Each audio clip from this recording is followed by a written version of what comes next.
We are in the last bit. Well, we're done with Matthew after this day today. And really what Jesus has been doing in the Sermon on the Mount, in this latter part, is teaching us how to apply it to our lives.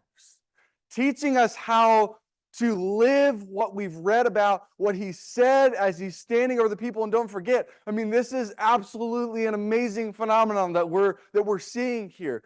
Jesus has started his ministry in Galilee. He's done things that no man has ever done. He's living God's way, doing God's things, and he's taking those things and he's trying to help people live the kingdom way, as is our subtitle for our series, Living the Kingdom Way.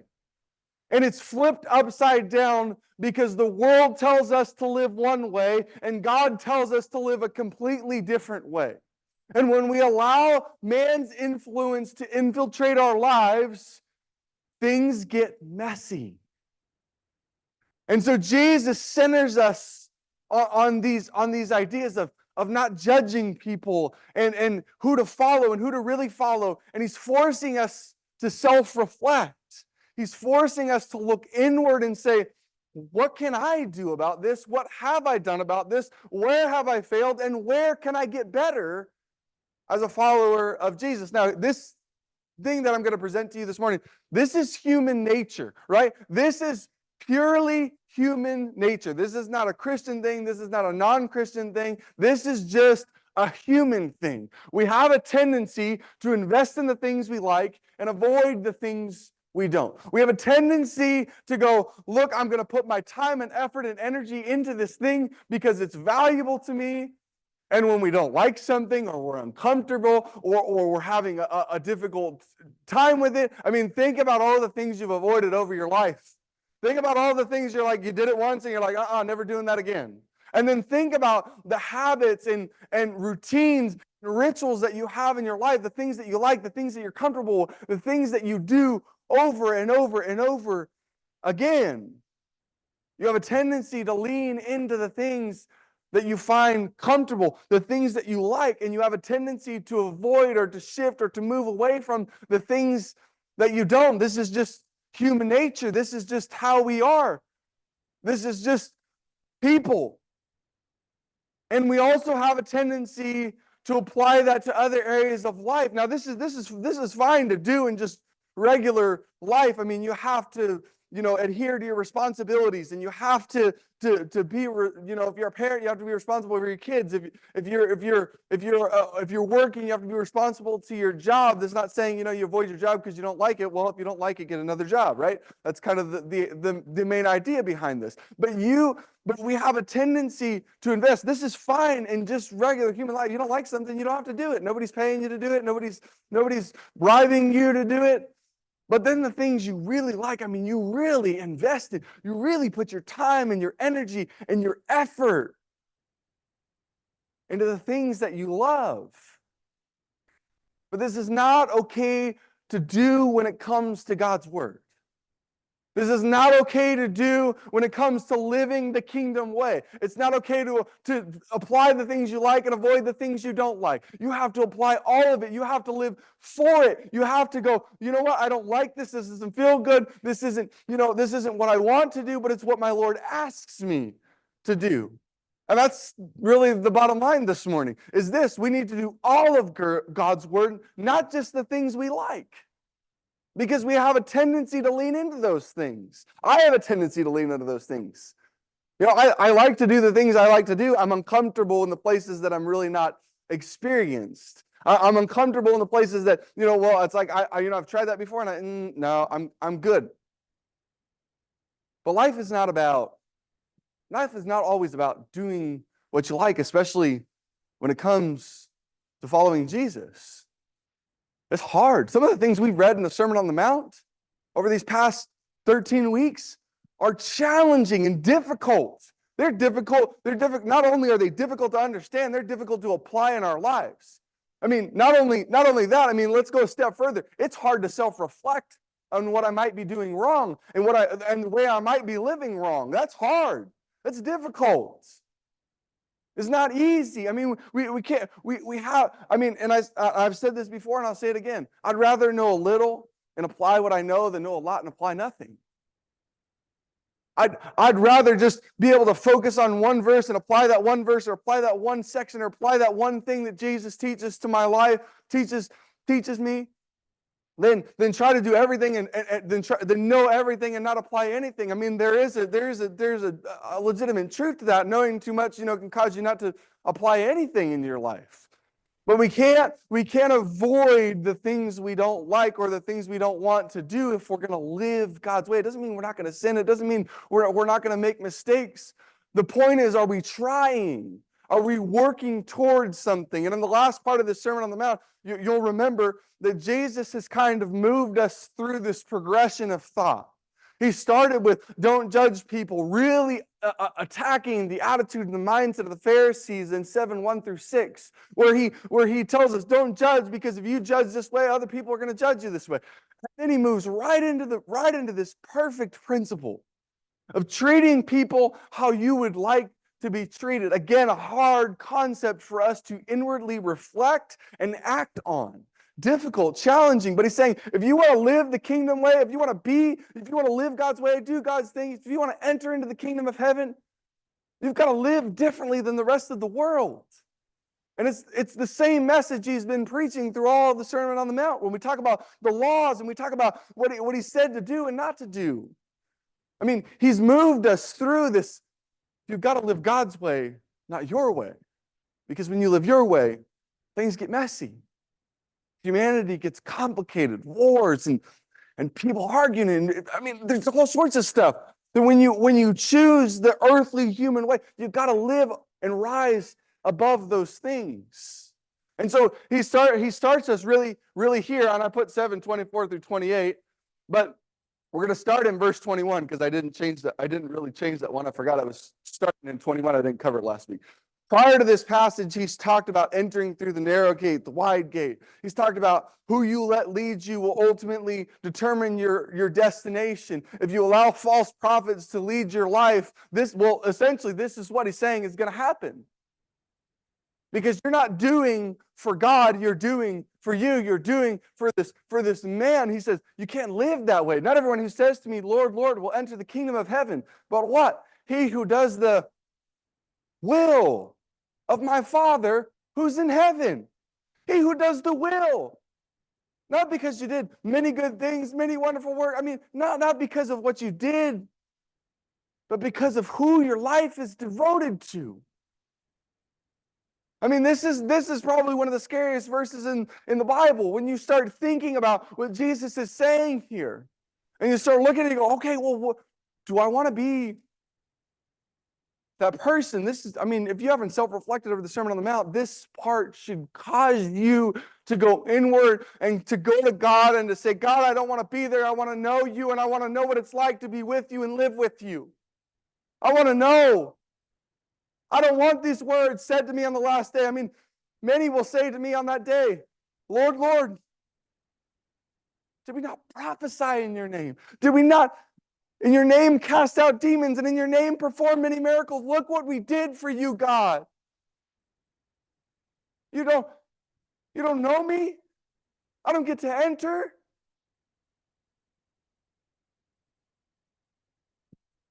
It's who you do it for.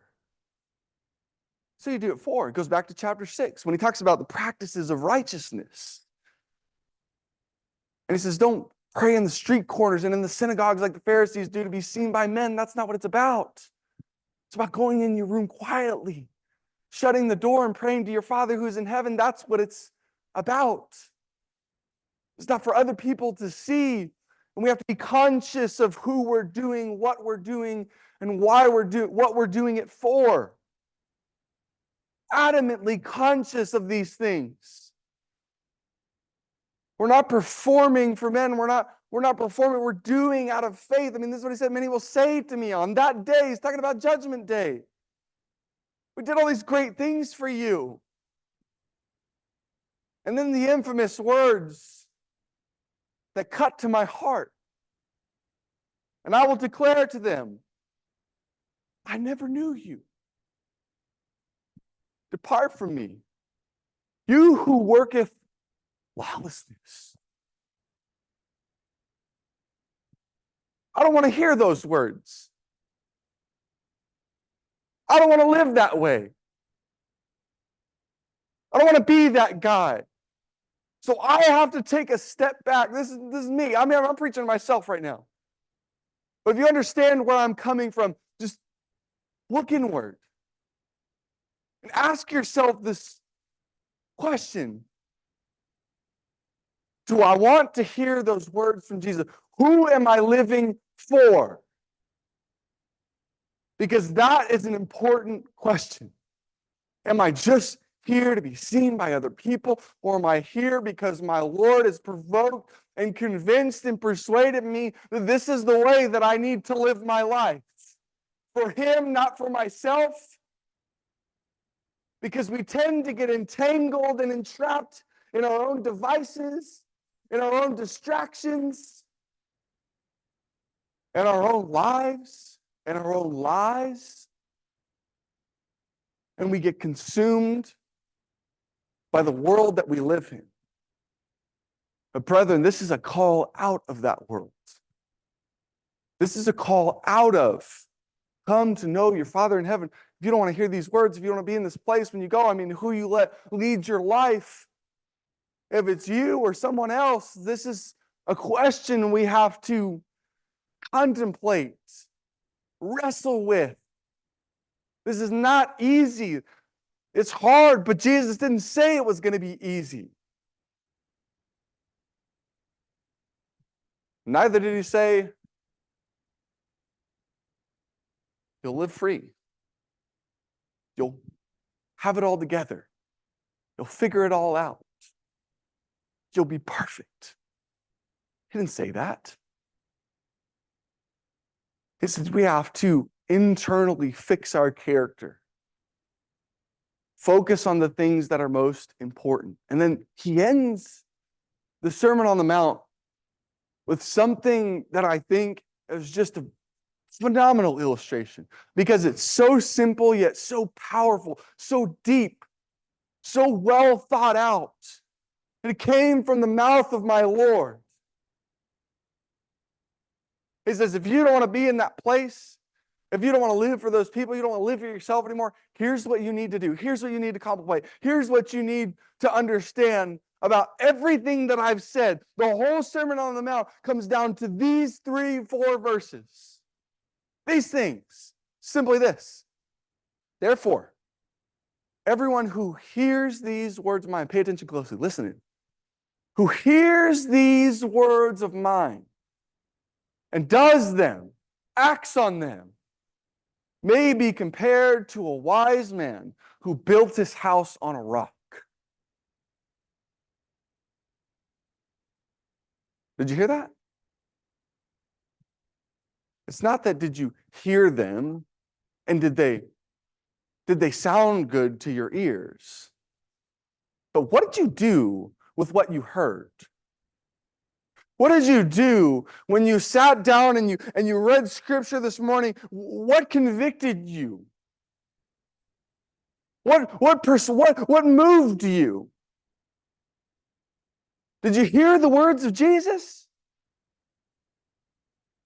He who hears these words of mine and acts on them. It's both and, not just one or the other. I mean, and James talks about this. He says, don't be only forgetful hearers, but be doers of the word. For if he is a hearer and not a doer, he is like a man who looks in the mirror, and once he has looked, he forgets what kind of man he is. He's giving an illustration. He's forcing us, telling us, pushing us to look inward. What can I do? What did I do? Where did I go? Why am I locked into this? Why can't I get rid of that sin in my life that I've held on to for so long? I mean, really, it comes down to, where'd you build your foundation? Where'd you build your faith? if you really want to get to the core of all this, with what did you build your faith on? And and did you really contemplate? I mean, I think I've told this story before, but when I was contemplating Christianity, considering being baptized, I dated my wife for a long period of time, and I'd heard people say, and I'd seen people do these, these young guys coming to church chasing a girl 6 months in because she'd said, I won't marry a non-Christian. He's being dipped in the water. And then 3 months later, they break up, and he's nowhere to be found. And I saw this over and over and over and over and over and over and over again.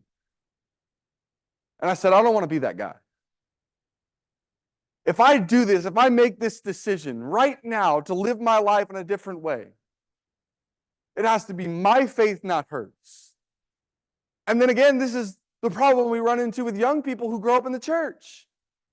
They get out and they go into the world and they go into college and they have this fire-like faith. And they go to college and all of a sudden it's like it extinguishes. And you wonder what went wrong. I have a few ideas. I have a few considerations. I have a few thoughts on why that might be. And it might come down singularly to this set of verses. Where and with what did you build your foundation? Where and with what did you build your foundation? Is it your parents' faith?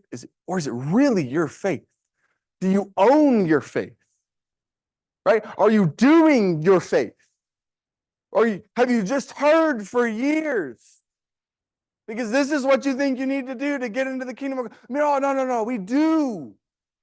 That's the difference. You'd be likened to a wise man who built his house upon a rock. I mean, look at this. And the rain fell, and the floods came, and the winds blew, and slammed against that house, and it did not fall, for it had been founded on a rock. On bedrock is the actual word here.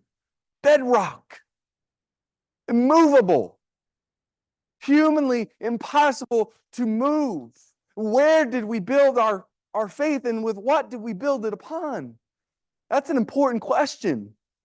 He's forcing us to look at ourselves in the mirror deeply, more deeply than we probably have.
I hear thy welcome voice.